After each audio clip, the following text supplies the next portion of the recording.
on s'attaque au bac spécialité maths d'Amérique du Nord du 22 mai 2025, le jour 2. On commence avec l'exercice 1 qui est celui des probabilités.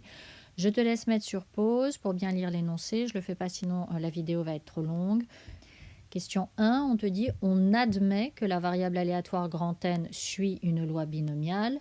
Préciser ses paramètres. Donc tu rappelles ce qu'on t'a dit dans l'énoncé concernant la variable aléatoire grand N. Grand N est la variable aléatoire qui donne le nombre de paniers marqués dans une série de 15 lancers indépendants à 3 points où la probabilité de réussir un panier est de 0,32.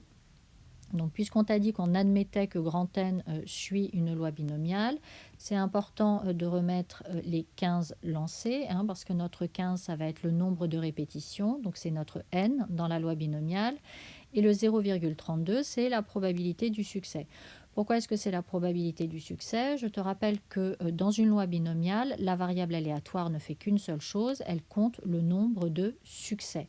Or là, on te dit que grand N compte le nombre de paniers marqués. Donc ça signifie donc que la probabilité de réussir un panier, à savoir 0,32, est la probabilité du succès.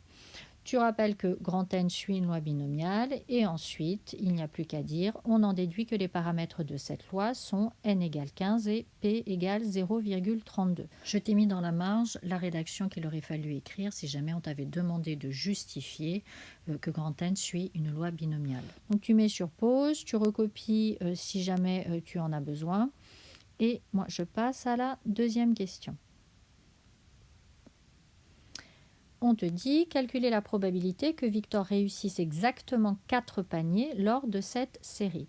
Donc on cherche P de N égale 4, puisque je le redis, grand N est la variable aléatoire qui compte le nombre de paniers réussis.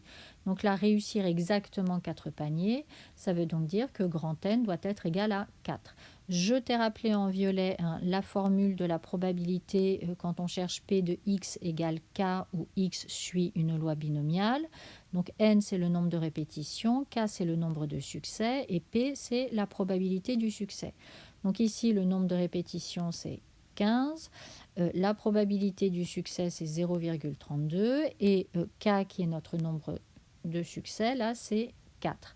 Donc tu écris la formule, P de N égale 4 est égal à 4 parmi 15 fois 0,32 exposant 4 fois 1 moins 0,32 exposant 15 moins 4 qui fait 11. Alors, soit tu tapes tout directement à la calculatrice avec l'instruction de la loi binomiale, ou alors tu fais les calculs là comme je l'ai fait dans le détail. Donc 4 parmi 15, ça nous donne 1365. Et ensuite, on tape à la calculatrice et on trouve que P de N égale 4 est environ égal à 0,206. N'oublie pas que dans l'énoncé, on t'a dit qu'il fallait arrondir les résultats au millième, c'est-à-dire à 10-3 près.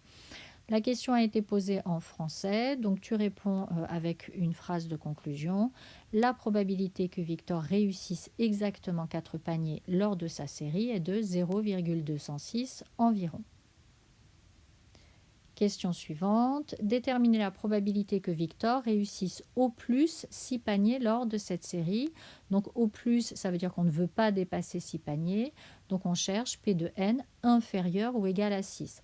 Donc là, pas de formule, c'est ta calculatrice qui le fait. Donc tu dis la calculatrice donne et on trouve que P de N inférieur ou égal à 6 est environ égal à 0,828. Et là, pareil, résultat arrondi à 10-3 près. Et tu mets une phrase réponse. La probabilité que Victor réussisse au plus 6 paniers lors de sa série est de 0,828 environ. Tu encadres tout ça. Question suivante, déterminer l'espérance de la variable aléatoire grand N. Donc on rappelle que grand N suit la loi binomiale de paramètres N égale 15 et P égale 0,32, soit E de N son espérance. Donc ton cours te dit que l'espérance d'une variable aléatoire qui suit une loi binomiale, c'est N fois P. Donc ici on a 15 fois 0,32 et donc En est égal à 4,8 et tu encadres le résultat. Donc là, on ne te demande pas d'interpréter, je l'ai quand même mis pour ton information, si jamais tu en avais besoin dans un autre exercice. Donc ça signifie qu'en moyenne, Victor peut espérer marquer 4,8 paniers par série de 15 lancés. Donc là, c'est sûr, 4,8 paniers, ça ne veut pas dire grand-chose. Donc on peut arrondir en parlant de 48 paniers pour 150 lancés.